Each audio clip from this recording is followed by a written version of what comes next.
Here. This... Huh? But it's... Precisely. A recent one. It periodically releases a soothing agitation. Whoa, what a cool gadget! We could have come to Mount Aozang right... How preposterous. Had you and I not recalled, we Adepti can only help those who first resolve to help themselves. Had she lacked such determination... Paimon thinks she gets it now. As previously mentioned, a gentle adeptal tune is required to take full Whoa, Paimon can feel what you mean. Paimon's... And you and I. It appears she has already...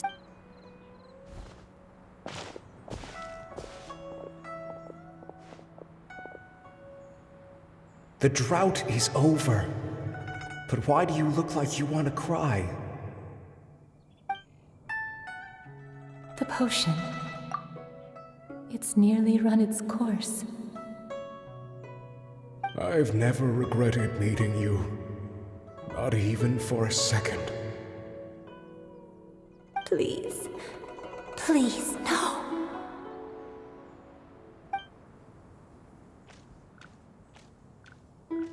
Have you forgotten?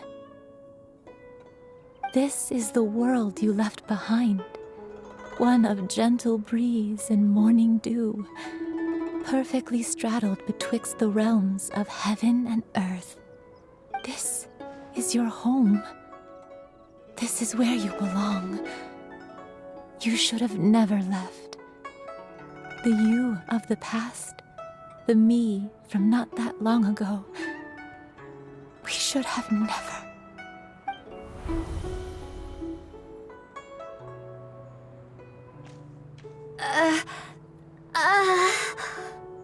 So that is the truth. No wonder this place is so familiar. Granny!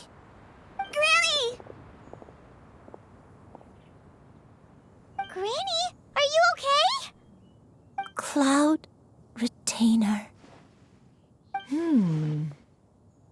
Your memories have returned?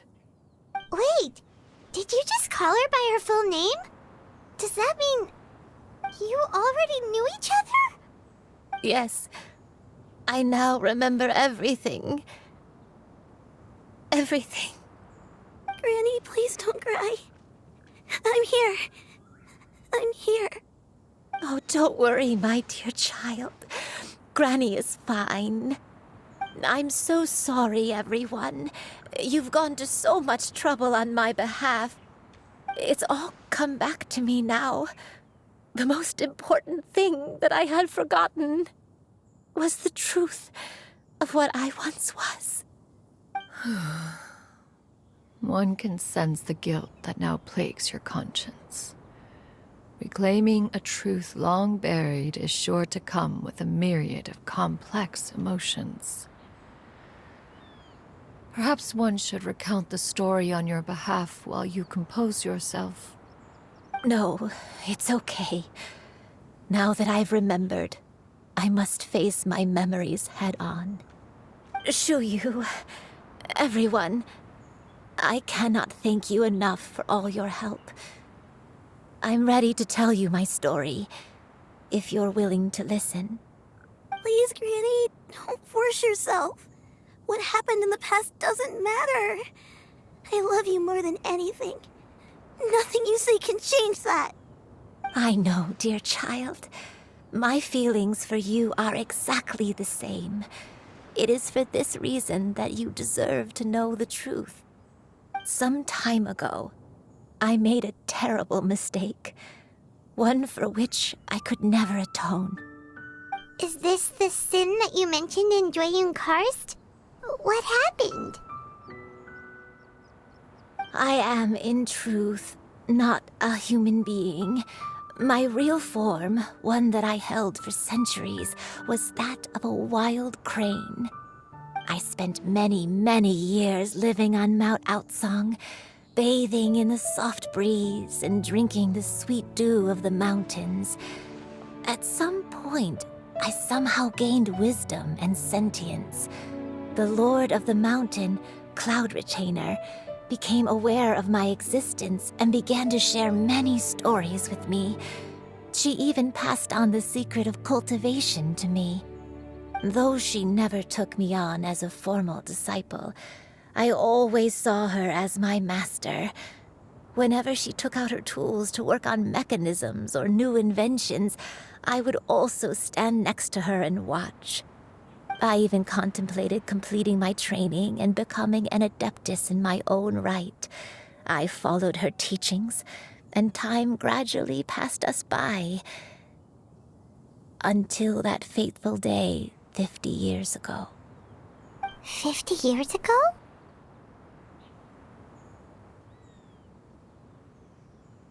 That's right.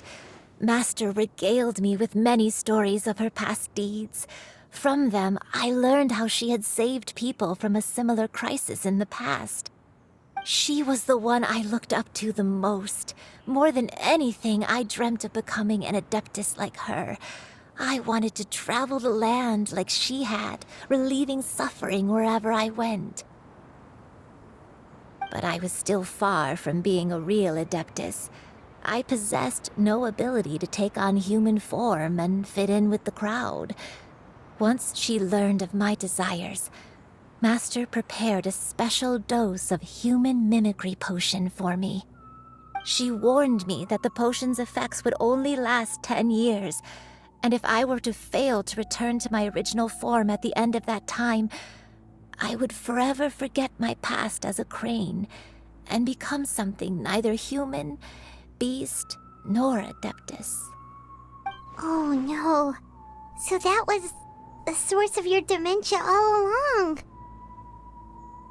Was it because of Grandpa? Indeed, I fell in love. Though he was human, he had spent his entire life training on Mount Tianheng. When we met, it was not only my first foray into the world below, but his as well. Although clumsy and impulsive as he was, you'd think he was the real strange bird among the two of us. But still, just like me, he cared deeply about the world and wanted, more than anything, to cleanse it of all pain and suffering. I could not help but fall for him. But my time continued to tick away. Those 10 years passed by in a flash. Yet I did not want to leave his side, so I... Oh no. What happened next? I committed an offense. I wanted to stay with him, even if it meant living a life full of pain and suffering, even if it meant that I would eventually turn into a monstrosity. I knew I had betrayed Master's hopes, but I was too ashamed to face her. So I wrote her a long letter instead and asked someone to leave it outside her abode. I was convinced that she would not support my decision, and I lacked the courage to speak to her face to face. In my shame, I fled and tried to hide from the world, such that no one would be able to find me again.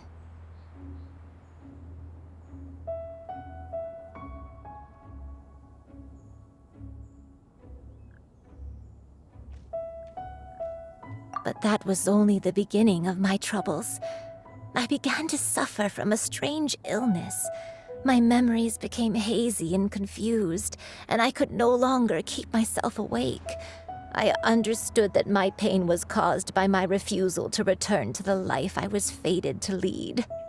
Along with my memories as a crane, I soon forgot the true cause of my suffering as well. I knew only that I had committed a sin.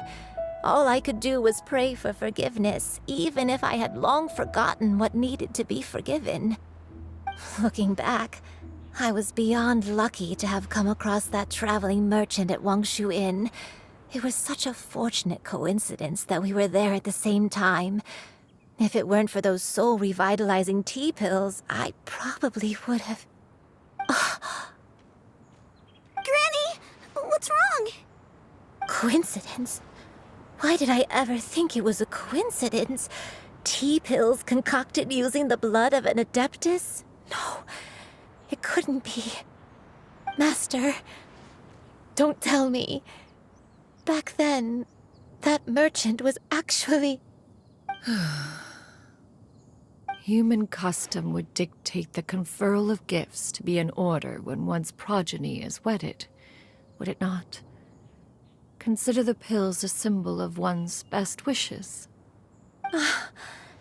So when I tried to conceal my name and mistakes from the world and hide myself away in perpetuity, the only person I managed to deceive was myself. You knew where I was all along. One still remembers when you were but a fledgling. You possessed a certain fondness for a particular game. You would hide yourself among a group of wild cranes and ask one to pick you out from among the flock.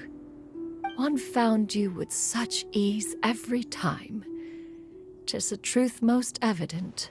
One always recognizes one's own, no matter what form they may take.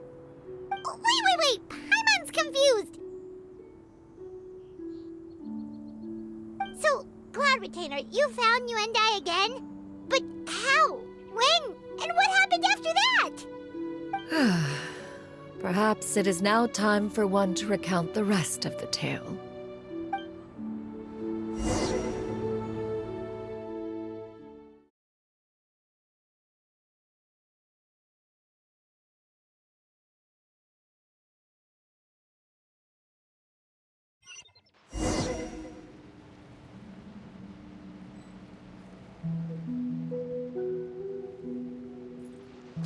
One was furious upon receiving your letter.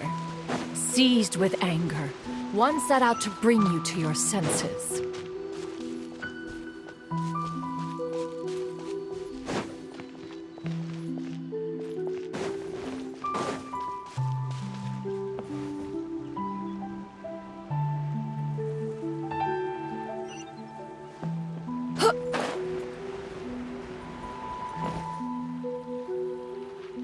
In truth, one had more than a few misgivings about your chosen partner. As an exorcist, his talent was lacking. One could hardly say his skill with sigils was any better. But soon, one came to appreciate the devotion he bestowed upon you during your illness. He never uttered a complaint and rarely left your side. Unwilling to begrudge someone of such character, one decided to overlook his aforementioned deficiencies, glaring though they may have been. Wishing to grant you a life without regrets, one gathered many divine ingredients and used one's own blood to create a form of medicine. Though imperfect, it managed to suppress the more dire effects of your illness. As for how to deliver the medicine, after much contemplation, one eventually decided to perform the deed oneself. One took great care to alter one's features and select the appropriate attire.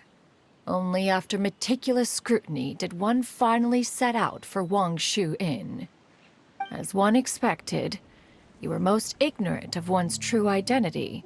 You showed not even the slightest inkling of recognition. One was quite torn. Should one have celebrated the success of one's disguise, or mourn the loss of your acquaintance?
Nevertheless, one would speak to you about another matter, if you are amenable, even considering your loss of memory.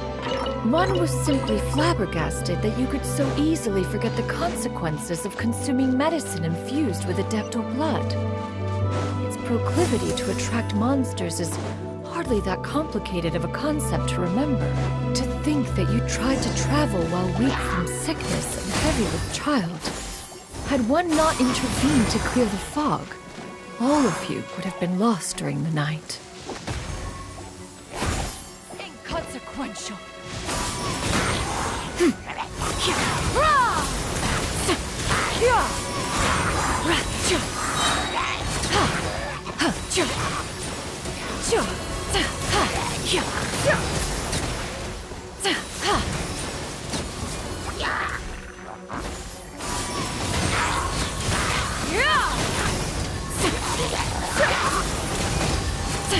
Seize the skies!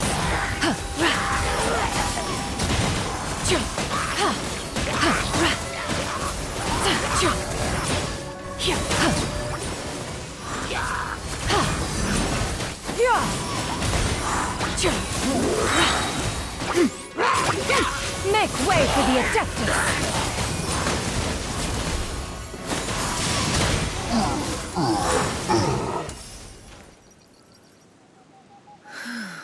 Those monsters would hardly have pursued you with such ferocity without sufficient incentive. They were likely incited by the presence of godly remains. Said godly remains, in turn, were likely drawn to the trace of one scent on your body. One was, after all, an active participant in the Archon War. Some of the gods were likely shattered by contraptions of one's very making. In the end, one was relieved to see you endure through the night. At the break of dawn, one heard an infant's cry pierce through the air, and one saw you carefully cradle the child to your chest. Although certain mortal matters remain foreign to me, one could not help but be moved by your joy. To see you happy, that was more than enough.